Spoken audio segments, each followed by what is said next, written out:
faut déjà que je commence à savoir utiliser ce truc. Ah, c'est bon, c'est bon. Voilà, c'est tellement bon, peut-être que c'est la clé. C'est bon? Tiens. Merci.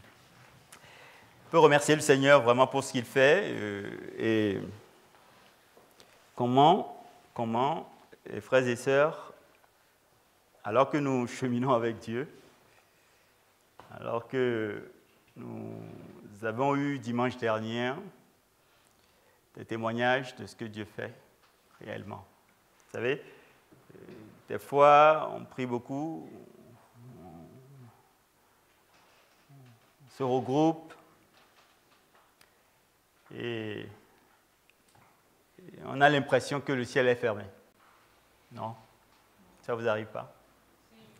On prie fort, on jeûne, on fait ce qu'il faut, mais on a l'impression que le miraculeux de Dieu tarde à venir dans nos vies, n'est-ce pas?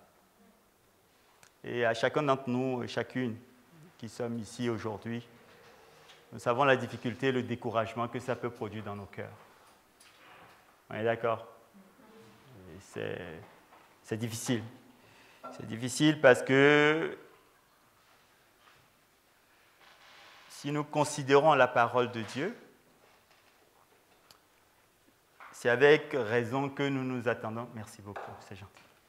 Nous nous attendons à voir se produire, se reproduire et se multiplier les promesses de Dieu dans nos vies. Amen.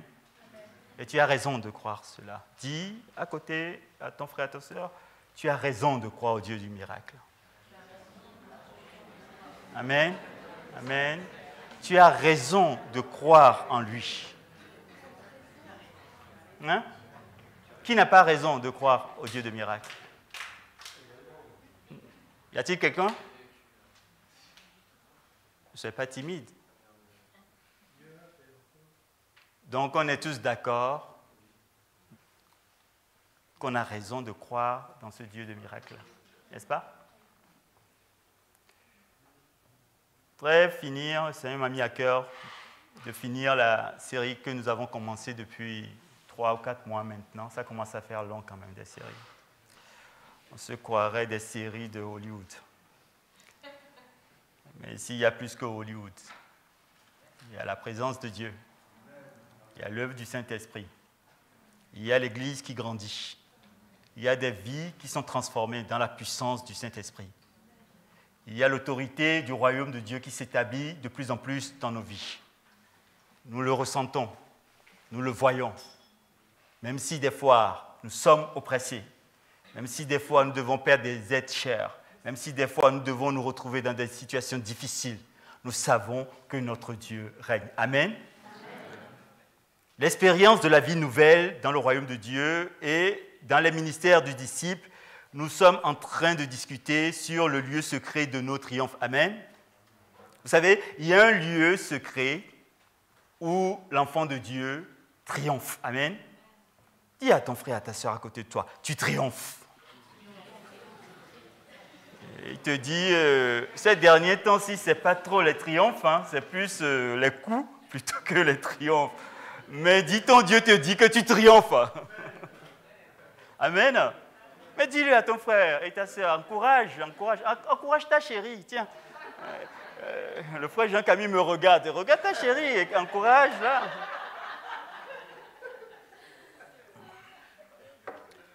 Nous triomphons parce que nous sommes dans quelqu'un et c'est Dieu, dans son amour, qui nous a placés dans le Fils. Et parce que le Fils a triomphé, nous ne pouvons que triompher avec lui. Amen. Amen. Oui, amen. Ça nécessite d'applaudir celui qui nous fait triompher. Amen. Il y a un lieu secret. Et quand on va avancer, ce sera plus secret pour vous, n'est-ce pas? Parce que quelqu'un me disait, si tu veux garder un secret, ne le dis à personne. Mais ce lieu secret, Dieu veut qu'on le partage. Qu'on sensibilise son peuple, qu'on encourage ses enfants, alors que les pensées viennent, alors que tout un tas de choses veulent nous arrêter, Dis à ton frère, à ta sœur, il y a un lieu secret de tes triomphes. Amen. Mon Dieu triomphe avec moi, alléluia. Mon Dieu triomphe avec toi, alléluia. Il triomphera toujours. C'est lui qui fait pleuvoir la pluie du ciel. C'est lui qui a créé toutes choses. Il a la science. Il a l'expérience. Il a le mystère. Oui, quand vous rentrez, on dit « fait pleuvoir », on dit que le faible dit « je suis fort ». C'est quelqu'un qui rentre, qui ne connaît pas très bien le faible dit « moi je suis faible », on dit « je suis fort ». Est-ce qu'il pratique Coué ou... C'est ça la théorie de Coué ou la technique de Coué. Ils essaient par l'autosuggestion de s'encourager aussi bien qu'ils puissent le faire. Mais dis à ton frère que je ne suis pas là juste de m'encourager, je suis en train de dire que mon Dieu m'a rendu fort. Amen. Et quand je dis que je suis fort, ce n'est pas parce que je suis fort en moi-même, parce que quelqu'un d'autre en a payé le prix et m'a donné la possibilité, la grâce et l'honneur, le privilège d'être fort en lui. Amen. Quel que soit ce que tu traverses, permets-moi de te dire qu'il y a un lieu secret de tes triomphes. Amen.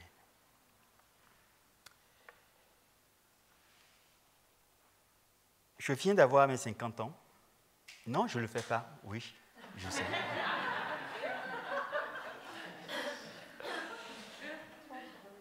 « 33, voilà, je fais à peu près 33, c'est ça. J'ai arrêté de compter à partir de cet âge-là, à peu près. Et je voudrais vous remercier pour votre amitié. Et les vidéos, ça m'a vraiment touché. Ça m'a vraiment touché. Je sais que nous sommes entre de bonnes mains, la main de notre Dieu. Et Dieu nous a placés entre de bonnes mains, c'est-à-dire vos mains à vous. Vous savez, Dieu nous utilise, chacune d'entre nous. Être ces mains-là, être ces personnes qui accueillent, qui reçoivent, qui aiment, qui donnent, sans compter. Donc, avec toute ma famille, je voudrais vous remercier. Ça m'a permis aussi à ce que, alors que je ne sais pas, ils ont fait tout un complot à la maison. Vous savez qu'on peut comploter chez toi, en fait.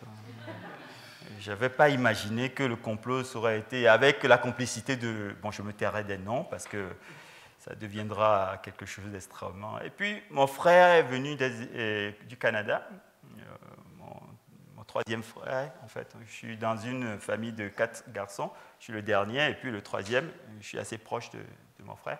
Il s'appelle Roméo. Vous l'avez vu dimanche dernier, probablement, ceux qui étaient là, avec sa femme. Je ne savais même pas qu'ils allaient venir. Et ils sont venus. Et quand ils sont venus, j'étais vraiment très ému de le voir parce qu'on avait le projet aussi d'aller les rencontrer. Et avant de partir, vous voyez, les frères, il a déposé, me disait ma femme, rapidement ce bouquin pour moi et il est parti. Moi, je ne savais pas. Le livre de John Piper, Dieu est l'Évangile. Dieu est l'Évangile. Et je vais vous lire le résumé. Il s'agit de méditation sur l'amour de Dieu manifesté par le don de lui-même, c'est-à-dire Dieu s'est donné lui-même. Et ce livre est un plaidoyer pour que Dieu soit considéré lui-même comme le don suprême de l'Évangile, tel qu'il l'a révélé clairement et entièrement dans la mort et la résurrection de Jésus-Christ. Les précieuses bénédictions de l'Évangile ne sont pas, en fin de compte, ce qui rend la bonne nouvelle bonne. Leur rôle, donc le rôle des précieuses bénédictions de l'Évangile, est plutôt de nous amener à voir et à apprécier pleinement notre Sauveur lui-même. C'est ça le rôle des bénédictions. Voir et apprécier Jésus-Christ. Le pardon est bon parce qu'il ouvre la voie à la joie en Dieu. La justification est bonne parce qu'elle nous permet d'accéder à la présence de Dieu et de nous en délecter. La vie éternelle est bonne parce qu'elle promet une source infinie de jouissance auprès de notre Sauveur. Tous les dons de Dieu sont bons et empreints d'amour, car ils nous conduisent à Dieu lui-même. Dieu a démontré son amour en faisant tout ce qui était nécessaire, jusqu'à sacrifier son Fils unique pour tourner nos cœurs vers ce qui est le plus profondément et le plus durablement satisfaisant pour nos âmes, c'est-à-dire lui-même.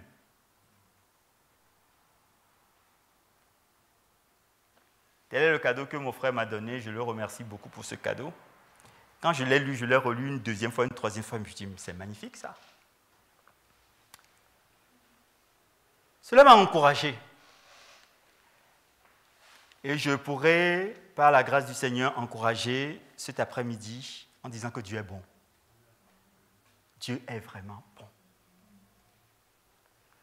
Je pense que des fois, les situations qui d'entre nous n'a jamais traversé les épreuves les plus compliquées, les plus complexes, qui peuvent nous amener à un moment à croire que les bontés de l'Éternel se sont taries. Même dans ces moments les plus difficiles, je t'assure que Dieu est extrêmement bon et miséricordieux.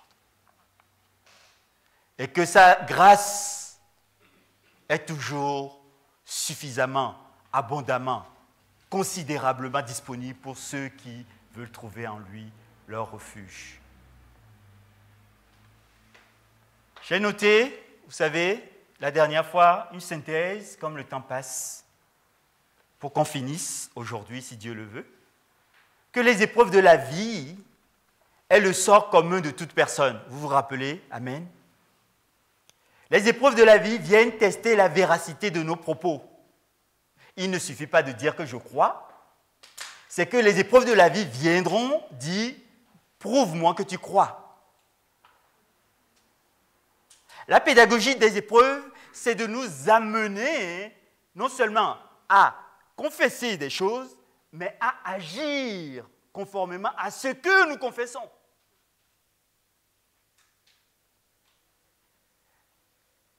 J'ai aussi noté que la parole de Dieu est extrêmement claire que les épreuves face auxquelles toute personne fera face dans sa marche avec le Seigneur Jésus-Christ, ces épreuves sont réelles. On est d'accord? Vous avez reçu l'Évangile, et j'ai reçu comme vous l'Évangile. De ce Jésus qui sauve, qui délivre, qui guérit, qui rend des choses impossibles possibles dans notre vie. Mais avec cet évangile, nous avons reçu aussi quelque chose d'extrêmement clair, c'est que les épreuves sont associées à la vie du chrétien. L'apôtre Pierre nous l'a enseigné dans 1 Pierre 5, 8. Le Seigneur Jésus ne nous l'a pas caché. Il nous a révélé cette réalité. Il dit, s'ils ont fait pour moi ce qu'ils ont fait ces choses à moi, ils vous le feront aussi. Vous lirez dans Jean 10, 10. Le Seigneur nous a dit que nous aurons à faire face à des épreuves dans Matthieu 10, versets 16 à 28. Le Seigneur a connu dans sa vie terrestre lui-même des luttes et des combats. Hébreux 5, versets 7 à 10 nous en parle. Les disciples et les apôtres l'ont confirmé par leur vie et leur expérience. Vous lirez dans Colossiens chapitre 2, versets 1 à 3, 1 Pierre, chapitre 4, versets 12 à 19, Jacques chapitre 1, versets 2 à 4, qui dira, ne voyez pas comme un sujet compliqué, de désarroi, les différentes épreuves que vous pouvez traverser. Parce que Dieu est là. Dieu en Christ, mes amis, nous apporte une réponse de triomphe face à nos épreuves. C'est le point 3 qu'on a noté. Pourquoi? Parce que l'œuvre de Christ nous a délivrés L'œuvre de Christ nous a libérés pour vivre une vie nouvelle, une vie de triomphe. Amen. Colossiens chapitre 2, versets 13 à 15. Je n'affiche pas tout, mais je rappelle. Jésus nous a libérés de l'esclavage et nous a rendus femmes et hommes libres, véritablement libres. 1 Pierre, chapitre 5, versets 5 à 11, nous l'apprend. Mes amis, le lieu secret de nos triomphes, point 4, on l'a vu la dernière fois, c'est quoi? C'est la présence de Dieu en nous et notre présence en lui. C'est là le lieu. Je suis en Christ, Christ est en moi. C'est là le lieu. Je suis quelque part. Tu es quelque part. Nous sommes en tant que corps de Christ quelque part. C'est là le lieu de notre résidence. Le lieu de notre appartenance. Amen. 1 Corinthiens chapitre 3 verset 16 nous dit « Ne savez-vous pas que vous êtes le temple de Dieu et que l'Esprit de Dieu habite en vous ?» C'est extrêmement clair quand même, frères et sœurs. Non? C'est vraiment clair ou pas? Nous sommes quelque part. Colossiens chapitre 3 verset 2 à 4, il dira verset 3, « Car vous êtes morts et votre vie est cachée avec Christ. » Où? En Dieu. C'est aussi extrêmement clair.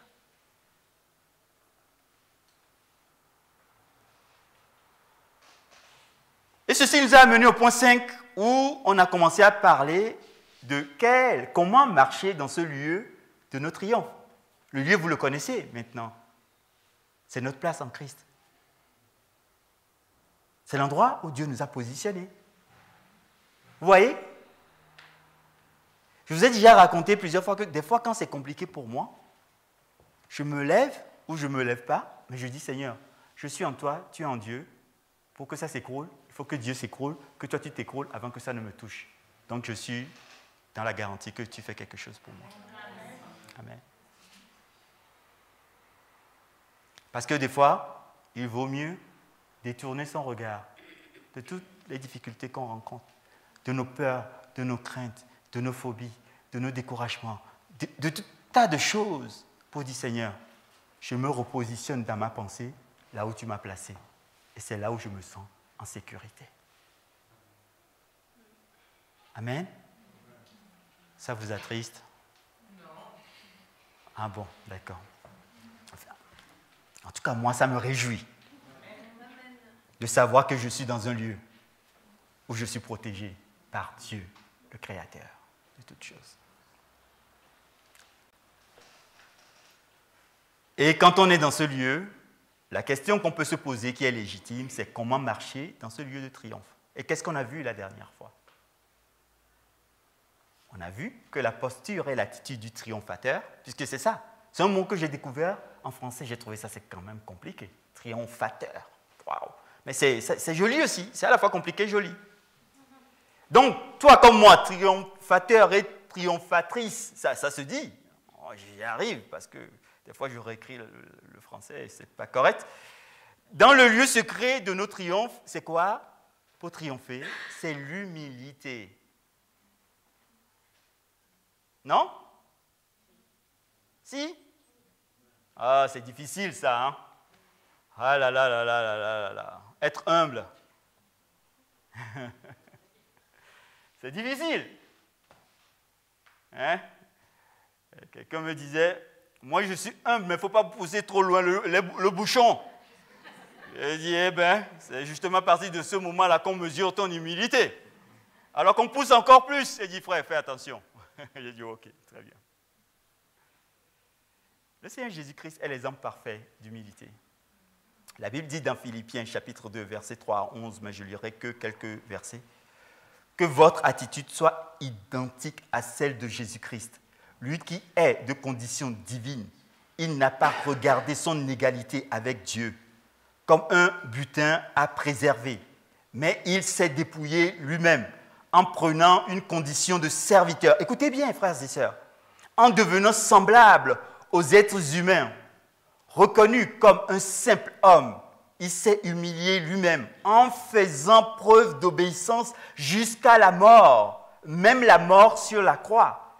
C'est aussi pourquoi, vous voyez, l'humilité, la Bible dit, précède la gloire. Mais il y a beaucoup qui veulent la gloire sans humilité. Ça ne marche pas. C'est un modèle qui ne marche pas.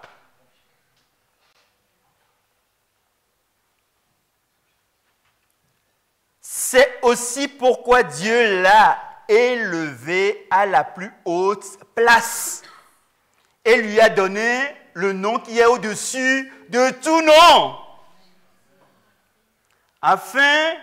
Afin qu'au nom de qui?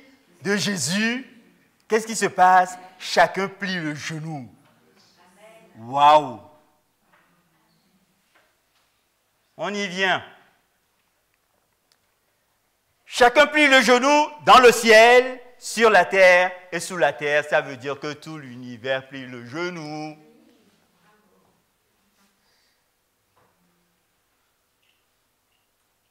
Ben oui. Vous voyez? Là où ça nous titille souvent. C'est dit, manque d'humilité, c'est le poison de Satan. L'orgueil, ce n'est qu'un poison.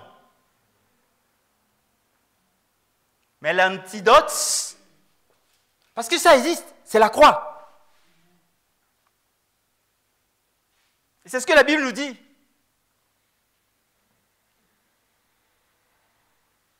Et que toute langue reconnaisse que Jésus-Christ est le Seigneur à la gloire de Dieu le Père, parce qu'il est toujours soumis au Père.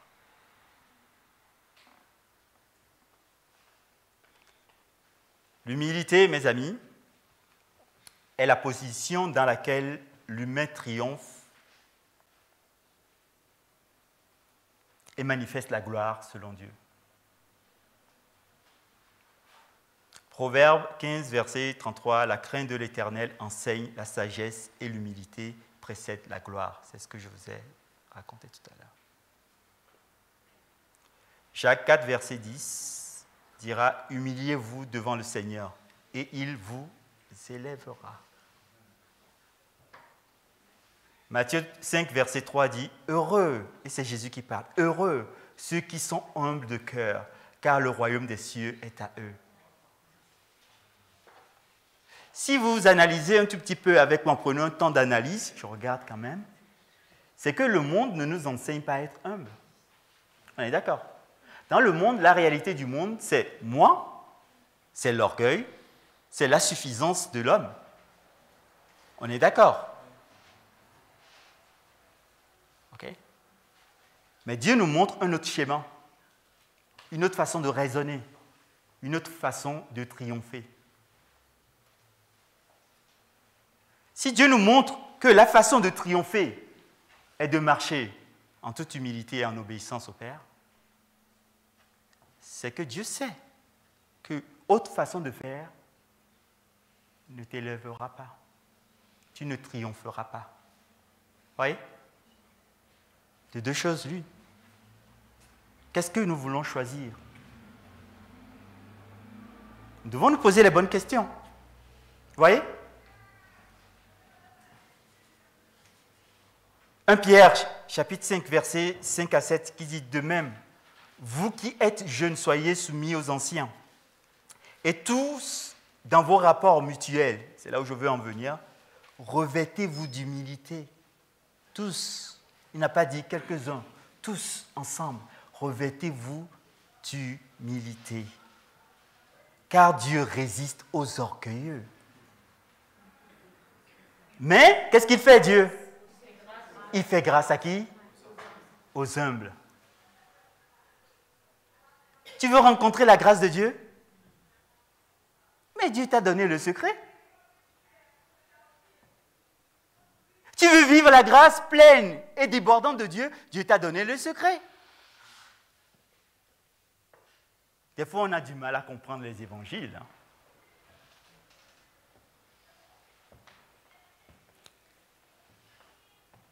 Humiliez-vous donc sous la puissante main de Dieu, afin qu'il vous élève au temps convenable. Ça veut dire quoi? Quand tu commences, ça peut durer un certain temps. Ne fais pas comme le frère qui m'a dit, mais il ne faut pas pousser trop loin le bouchon. C'est Dieu qui pousse le bouchon, aussi loin qu'il souhaite pousser ce bouchon-là. La meilleure chose à faire, c'est d'abdiquer. Vous savez, quand on grandit dans la foi, à un moment donné, on devient un peu plus intelligent, et quand ça commence, on abdique tout de suite. Certains aiment tester Dieu, la patience de Dieu. Le cœur humain est terrible, hein? Je ne sais pas le vôtre, mais moi, le mien, de temps en temps, je lui dis, calme-toi. Le cœur humain est tordu. C'est ce que la Bible nous dit dans Proverbe. Par-dessus tout. Ton cœur, comme le mien, c'est tordu. Mais pas juste tordu, un tout petit peu. Par-dessus tout. Mais Dieu te dit, si tu ne marches pas dans l'humilité, tu ne peux pas vivre des choses glorieuses. Parce que le Fils lui-même, c'est son caractère. Ça a été sa marche. Ça a été sa démonstration de puissance et d'autorité. Amen? Oh, ça vous déprime, ça. Vous n'aimez pas ça. Bon, je comprends. Et la Bible nous dit, déchargez-vous sur lui de tous vos soucis. Pourquoi? Car lui-même prend soin de nous.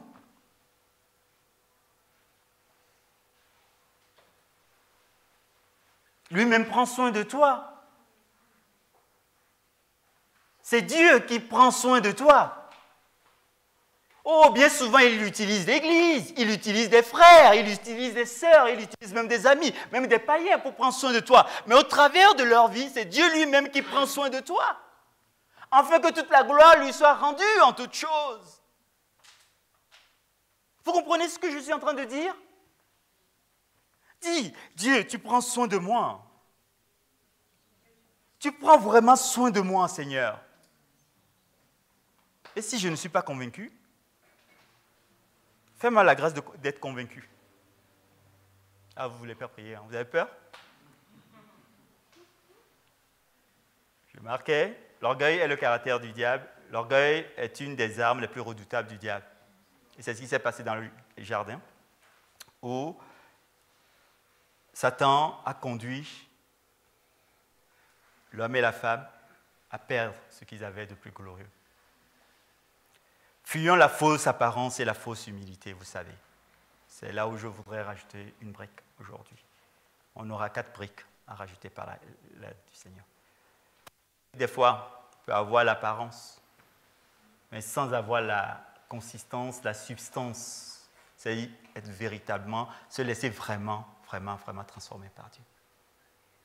La fausse apparence, la fausse humilité, ça ne sert à rien, franchement. On peut tromper des hommes, mais on ne trompe pas Dieu. Alors, abdiquons rapidement. Soyons vrais avec Dieu. Soyons vrais avec nous-mêmes. Soyons vrais avec les autres aussi. Laissons Dieu changer nos cœurs. Vous allez dire, mais tu prêches à l'église. Mais le sujet, c'est l'église. Le sujet, c'est l'église. C'est toi comme moi. Jusqu'à quel niveau je vais laisser Christ régner totalement en moi? Vous voyez le sujet? Jusqu'à quand je laisserai Christ transformer ma mentalité pour que Dieu règne? Parce que chaque fois, écoutez-moi, chaque fois qu'on laisse Christ régner un peu plus sur nous, alors la gloire de Dieu touche des gens.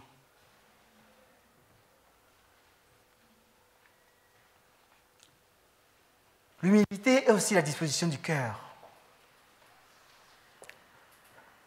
C'est ce que vous verrez, je ne lirai pas. Vous savez, la parabole du Seigneur, où il y avait un pharisien, un publicain. J'ai discuté avec Franklin la dernière fois qui m'a fait penser à ça. Donc si la prédication est longue, c'est sa faute en fait. Voilà. Voilà, c'est dit. Et il y a un qui vient et dit, moi je suis tout nickel. Vous connaissez? C'est dans Luc chapitre 18, versets 9 à 14. Vous lirez à la maison. J'ai fait ceci, j'ai fait cela. Moi, tu vois, je suis différent, oh Dieu, je te rends grâce de ce que je ne suis pas comme le reste des hommes et des femmes qui sont ravisseurs, injustes, adultères, ou même comme ce publicain-là. Vous voyez l'autre là qui se cache là. Il a quelque chose à se reprocher, il se cache. Je jeûne 2 fois par la semaine, je donne la dîme de tous mes revenus. Voilà, il a fait l'état des lieux et dis-moi, nickel. Puis le publicain qui se cache, lui, parce qu'il sait qu'on ne s'approche pas de Dieu en venant vanter ses mérites devant Dieu. On n'a pas mystifié Dieu, quoi, en fait. Il sait ce qu'on fait. Pas besoin de venir, tu sais, je suis super, génial ici. Il sait. Lui dit, se tenant à distance déjà, voilà la gêne, la difficulté, vous voyez, n'osait même pas lever les yeux au ciel. Peut-être il a peur que le tonnerre lui tombe sur la tête. Il devait être un peu gaulois sur les bords. Mais il se frappait la poitrine en disant, « Oh Dieu, sois apaisé envers moi, qui suis un pécheur. » Et qu'est-ce que Jésus dit en conclusion? C'est ça qui est intéressant. Le Seigneur dit au verset 14 ceci, « Je vous le dis, celui-ci, donc qui?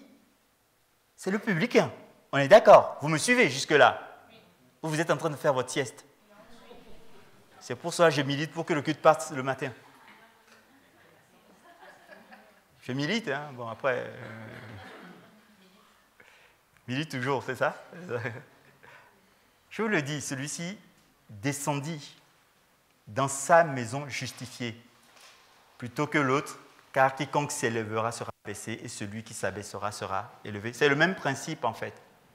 J'essaie de faire un peu le tour pour qu'on voie pourquoi l'humilité est nécessaire. C'est bon? Vous avez compris?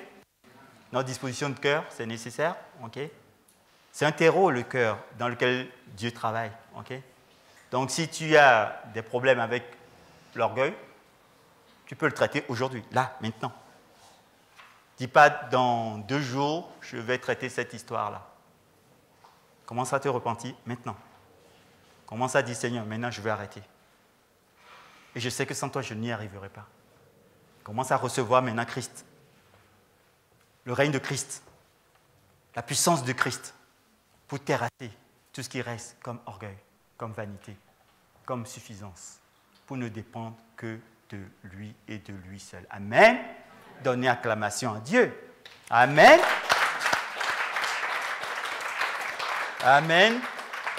Méfions-nous de la fausse humilité. L'apparence est trompeuse. Vous voyez, ça aussi je vous l'ai dit. Je ne vais pas trop m'attarder là-dessus parce que la vraie humilité vient du cœur. Un cœur brisé, un cœur repentant, un cœur sincère, un cœur qui aime Dieu, un cœur passionné par Dieu, un cœur qui regarde l'autre et dit « c'est une créature de Dieu et je me dois de l'honorer ». C'est ça.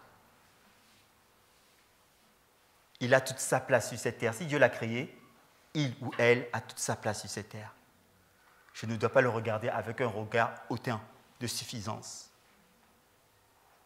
Quand bien même ce qu'il fait ou ce qu'elle fait ne me plaît pas. Est-ce que tout ce qu'on fait est nickel devant les autres? Non. Soyons honnêtes.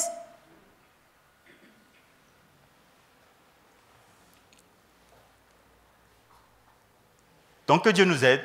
Vous voyez, quand on dépeint la situation, on voit qu'on a besoin de son aide. Amen. Or, on a besoin de ce cœur pour demeurer dans le lieu secret de nos triomphes. Amen. Il me semblait nécessaire d'insister un peu là-dessus. Et puis on va rentrer dans quels sont dans ce lieu secret, et c'est la conclusion. les armes que Dieu a mis à notre disposition. OK? C'est intéressant parce qu'on ne peut pas parler des armes sans d'abord parler de l'état d'esprit avec lequel on manipule ces armes-là. Vous voyez? Quand Dieu met à disposition des hommes et des femmes que nous sommes des armes aussi puissantes, il faut que ton cœur soit humble. Sinon, ces armes peuvent te détruire. Sinon, tu pèches contre Dieu. Amen. Voulez-vous savoir quelles sont les armes que Dieu a mises à notre disposition? Est-ce que vous connaissez ces armes-là? Dans le lieu secret de nos triomphes, il est question de triompher. Pour triompher, il faut combattre. N'est-ce pas? Et pour combattre, il faut des armes. OK? Il y a de la bombe atomique. On est en période là un peu compliquée en Europe, donc voilà, il me regarde, il me dit, ouais, il y a des choses que Dieu a préparées pour qu'on triomphe, et pour triompher, il faut combattre. Connaissez-vous les armes que Dieu a mises à disposition? Comment? La foi, oui, ça commence. Comment? Non? La foi? La prière, ok. La parole, ok. L'attitude, ok. La louange, ok. C'est bon? Oh, votre panoplie est pauvre, hein? Vous avez que ça? Bon, ça suffit? Je sais pas, je vous pose la question. C'est déjà pas mal, hein? Ah, je suis dur avec vous, c'est déjà pas mal. En fait, il y a trois armes. Et tout va se structurer autour de ces trois armes-là qu'on va voir, si Dieu le permet. La première, c'est ce qu'on appelle, vous le trouvez dans Matthieu 6 en fait, pour ne pas vous faire de mystère. C'est l'aumône ou le don charitable, le don d'amour. Voyez? Ensuite, la prière, bien sûr, la cité. Et ensuite, le jeûne chrétien. C'est les trois armes en fait, pour triompher. La louange crée l'atmosphère pour activer, en fait, d'activation de la prière, du cœur à la louange. Aussi, ça me permet de pouvoir élever mon âme pour avoir ce contact franc avec Dieu. La première chose, c'est l'aumône. L'aumône, c'est quoi? L'aumône. Fais l'aumône. L'aumône a deux dimensions, mais celle que Jésus enseigne ici, c'est l'une des dimensions. L'aumône, c'est quoi? J'ai pris des notes. C'est un don charitable fait aux pauvres, en fait. En gros, d'autres traductions diront le don à son prochain, à autrui, qui est dans le besoin, en fait. Ouais. Ce qui est terrible, c'est qu'il y a des enfants de Dieu qui ne veulent pas aider. Qui ont laissé mourir quelque chose d'extrêmement puissant, en fait. On verra tout à l'heure comment aider. Or, le fait que Dieu nous choisit et nous place devant des situations des fois compliquées, c'est parce que Dieu veut parler à quelqu'un. Vous voyez? Des fois on dit, moi-même je ne m'en sors pas, comment voulez-vous que j'aide quelqu'un d'autre? Ok, quand tu es jeune chrétien, je peux comprendre. Après 5, 10, 20 années de vie chrétienne, si tu es toujours dans cet état d'esprit, c'est qu'il y a un truc qui ne va pas, en fait. C'est qu'il y a un truc qui ne va pas.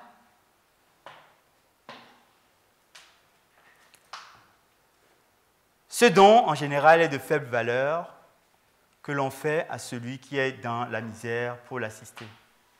Et la misère peut être de différentes natures, vous savez.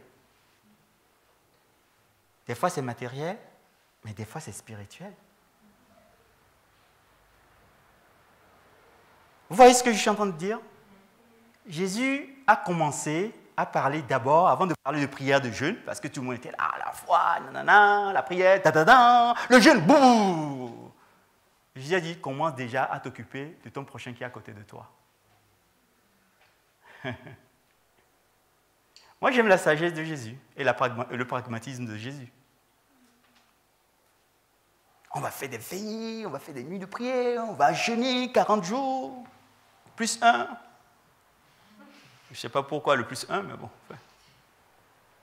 Et Jésus te dit, occupe-toi déjà des personnes qui sont à côté de toi. Oui. C'est ça que j'ai vu. J'ai noté que l'aumône est un geste d'amour qui s'adresse à ceux que nous rencontrons. Aller témoigner est un geste d'amour. Tu réponds à un besoin spirituel. Prends le temps avec tes collègues pour prier, même le plus pénible, des fois, quand Dieu te donne la possibilité. L'idée n'est pas d'aller les voir. J'organise une réunion de prière dans ma boîte. Je ne suis pas payé pour ça, quoi, en fait. Si tu fais ça d'un moment, je te virerai. Bon, voilà. Je te paye pour faire ton job, tu le fais. Mais Dieu crée de temps en temps des situations inédites où les gens viennent nous voir. Et là, nous exerçons ministère. Nous donnons. Vous voyez ce que je veux dire? Ce que je suis en train de dire, ce n'est pas que matériel, c'est aussi spirituel. Mais voici, Jésus dit, quand tu le fais, et quand tu donnes, il dit, ne sonne pas la trompette. Pourquoi? Parce que ton cœur est humble. Vous voyez? Ça ne sert à rien. Parce que si tu sonnes la trompette, tu as déjà ta récompense. Jésus dit que c'est les hypocrites qui fonctionnent comme ça. Vous voyez? L'aumône ou le don vient d'un cœur rempli de compassion pour autrui. L'aumône, c'est aussi la mise à disposition des dons et des talents qu'on a reçus de Dieu pour pouvoir bénir les autres. Je ne dis pas que vous serez toujours reçus avec joie. Je ne dis pas qu'on ne va pas vous rejeter, qu'on ne va pas me rejeter. Ça fait plus de 25 ans que je suis le Seigneur. J'ai encore des situations où on me rejette. Mais s'il te plaît, ne laisse pas l'esprit de rejet dominer sur toi. Nous ne sommes que des serviteurs, des servantes du Seigneur, qui veut parler au monde. Notre récompense est là-haut. Notre joie vient de lui. Et le mot nous amène dans une deuxième dimension qui est la prière. Vous lirez dans Matthieu 6, versets 5 à 15, mais je ne lirai pas tout. John Wesley a écrit quelque chose sur la prière que je trouve vraiment extraordinaire. Je vais vous le lire.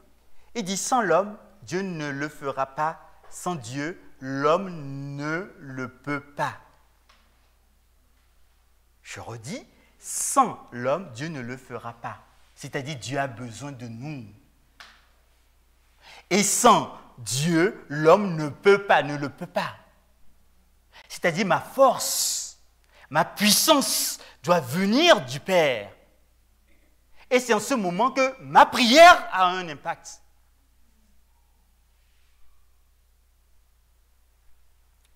Sans la prière, nous sommes démunis. La prière est un acte légal qui fait partie de ce que Dieu a établi dans son royaume. Vous voyez, quand on parle d'aumône, quand on parle de prière, on parlera tout à l'heure rapidement du jeûne. Vous prenez toutes les religions, monothéistes, polythéistes, toutes les croyances, toutes les pratiques, vous retrouverez ces caractéristiques. Pourquoi?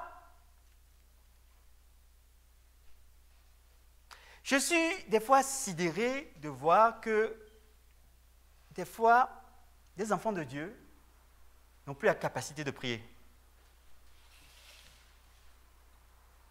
Ou des fois, n'en font pas un sujet de priorité dans leur vie.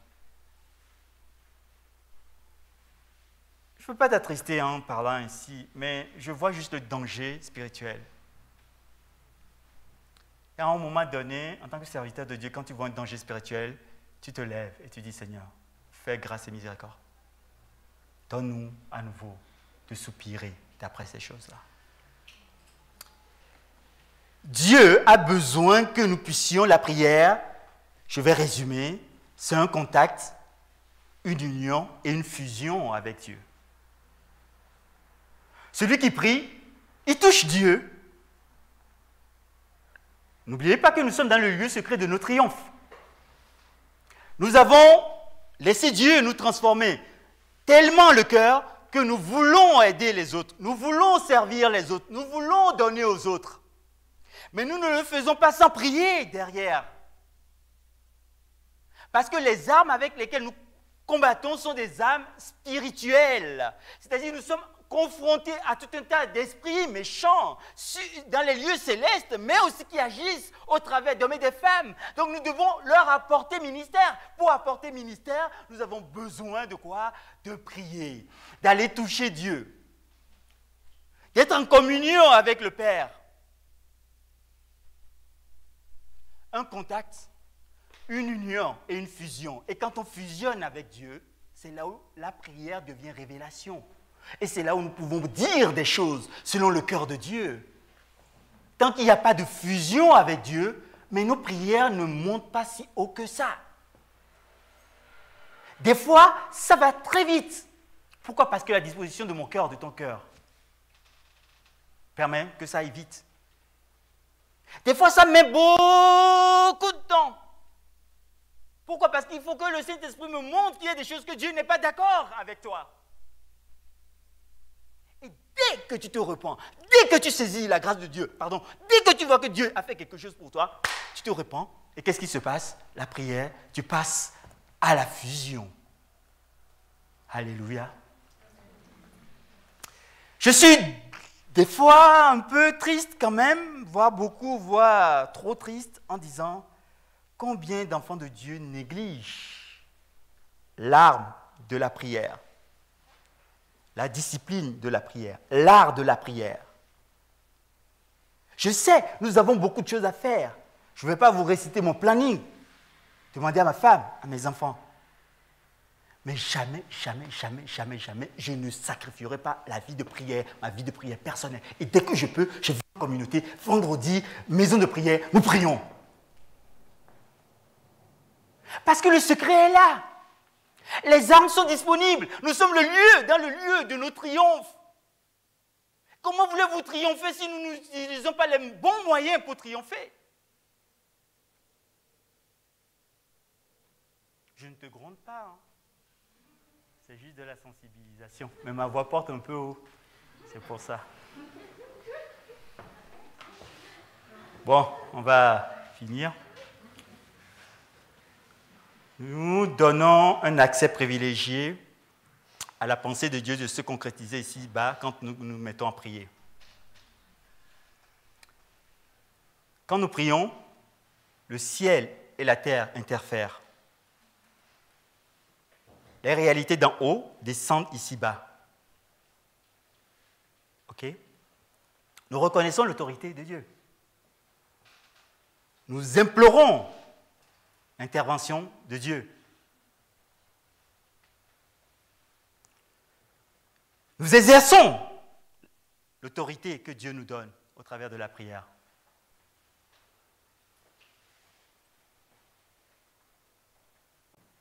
Et le trône de Dieu prend tout son sens dans notre vie.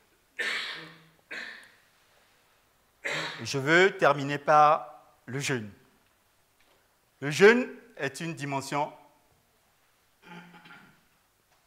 beaucoup plus grande de la prière. On a vu l'aumône, puisque, rappelons, je suis sur la phase de la conclusion. C'est le don. Mais je ne peux pas tenir cette posture sans avoir une véritable vie de prière. Ok? Si je veux continuer de triompher en Christ. Et bien souvent, j'ai besoin de pouvoir jeûner. Le jeûne a d'autres caractéristiques. Par exemple, me permet à nouveau de demeurer, parce que je m'humilie devant Dieu. Je vais m'humilier devant Dieu. Combien d'entre nous, encore aujourd'hui, ont du mal avec ça? Il est possible qu'on soit dans une situation de santé, il faut faire attention quand même. Hein, c'est pas... Je dis souvent, le jeûne, ce n'est pas la grève de la faim. Voilà, c'est pas ça le sujet. C'est une œuvre spirituelle. Vous voyez? Et Dieu nous appelle à ça. Combien ont abandonné le ministère du jeûne? Combien, finalement, préfèrent le bon poulet et le riz? C'est ma part. Ou le steak, ou le hamburger, ou tout cela. Et ne peuvent plus et ne veulent plus mettre du temps à côté pour jeûner et prier. Peut-être c'est ça qui explique que vous ne triomphez pas, que nous ne triomphons pas. Alors même que Dieu nous a placés dans un lieu de triomphe. Amen. Je voudrais te poser une question. Est-ce que tu souhaites changer de vie?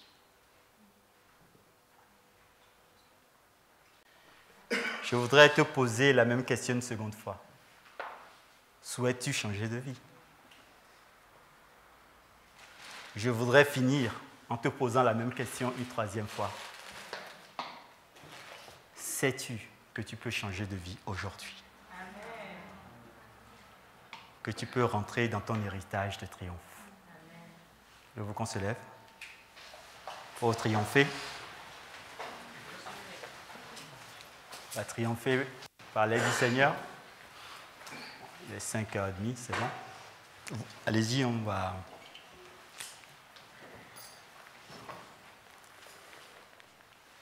D'abord, Dieu nous a placés en Christ. C'est un acte souverain de Dieu. Dieu nous a choisis, il nous a aimés. Il nous a retirés de la boue. On a lu tout un tas de passages qui nous montrent la puissance de l'amour de Dieu pour nous. Okay. Puis Dieu nous a placés en lui et lui en nous pour que les choses fonctionnent bien. Nous ne sommes pas seuls. Nous ne sommes pas sans héritage.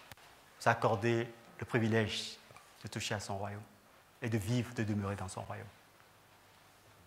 Donc nous sommes dans un lieu qu'on appelle le lieu de nos triomphes, parce que Christ a triomphé. On vient de le lire aussi, n'est-ce pas? On a pris les Écritures. Nous avons vu que dans ce lieu, il faut simplement que mon cœur, ton cœur, soit humble. Peut-être que c'est la difficulté de beaucoup d'entre nous. Je ne suis pas là pour juger qui que ce soit, honnêtement, franchement. On n'en est pas là, quoi. Des fois, c'est difficile pour moi, comme vous, parce que je suis un humain, j'ai bien la chair, hein, je ne suis pas un esprit en train de... Des fois, c'est compliqué. Des fois, ça me titille. Des fois, j'en peux plus. Je suis pressurisé dans tous les côtés, dans tous les sens. Vous croyez que c'est pour rien que j'ai plus beaucoup de cheveux et j'ai des cheveux blancs qui remplacent le peu qui reste? C'est que des fois, c'est compliqué. Mais Dieu vient toujours nous dire, je suis là, je suis ton assurance, je suis ta sécurité. Je suis celui qui t'aime. Je suis celui qui t'a appelé, qui t'a retiré. Je suis celui qui te donne le privilège de pouvoir servir à mes côtés. Je suis celui qui t'aime. Et il a sacrifié la vie de son Fils. Et dans ce lieu, nous avons vu que l'humilité précède la gloire et qu'il y a des armes qui nous permettent de triompher. Nous avons vu que c'est bien de donner. Je ne fais pas un appel au don. On ne fait pas ça ici. Ce n'est pas de vos monnaies dont il est question.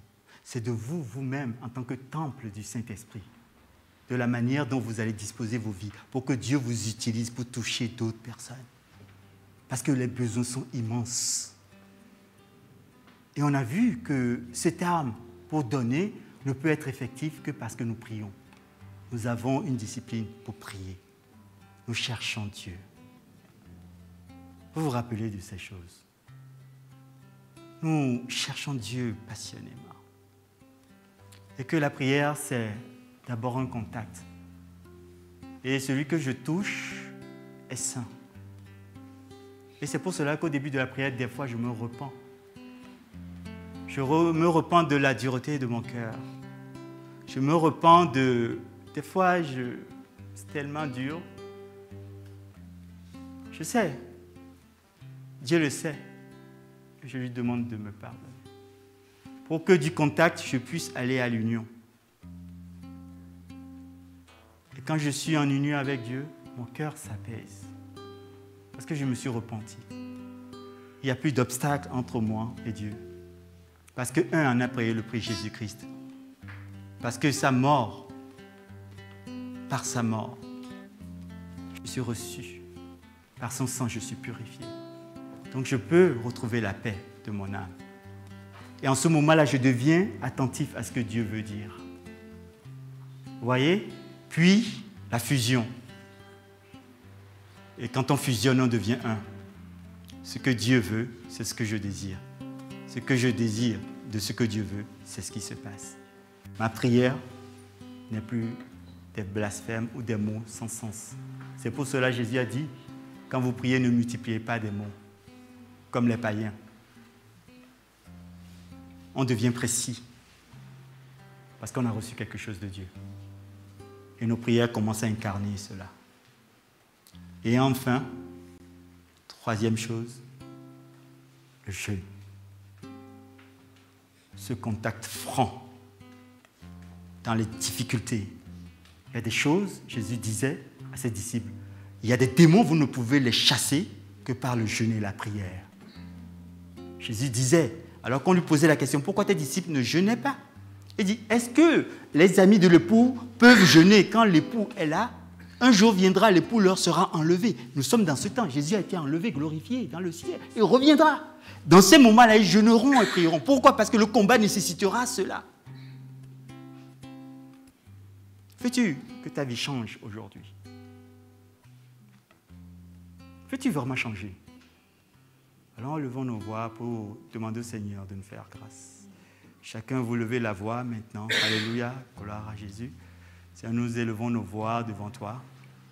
Te demandons de venir faire grâce et miséricorde. Seigneur, nous avons besoin de toi, Seigneur. Nous avons tellement besoin de toi. Nous avons besoin à nouveau que tu touches nos cœurs. Que tu donnes la vie à ce qui est sur le point de mourir. Que tu donnes l'espoir à nouveau, Seigneur, que notre âme puisse se réjouir. Parce que nous savons que nous sommes dans un lieu. Le lieu que toi-même tu as créé, tu as dessiné, tu as destiné, Seigneur. Pour nous, Seigneur, nous voici. Alors, Seigneur, nous nous livrons à toi.